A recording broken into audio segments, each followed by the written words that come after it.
Ito almond hen. Ayan, almond keeper na hen. Genetics tsaka banded ng personalized ring band natin. Ayan, ito pwede ko na i-offer to kasi dalawa sila magkapatid naging hen.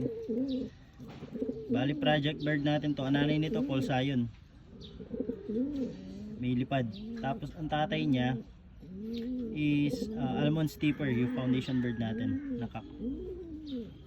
Ayan, isa yan. Tapos ano pa ba? Ito yung kapatid ni Indigo. Ito hindi rare color to pero part na rare color project to. Bali ito yung nest mate nito is ito, to Indigo. Ayan, bali ang apo ni Maharlika to. Tapos yung nanay nila, yun yung Allen finisher natin na hinto yung race. Tapos inbreed ano yun, Judsey. Ayan. So anak yun, yung nanay niya anak mismo ng winner sa PHA RVA OLR.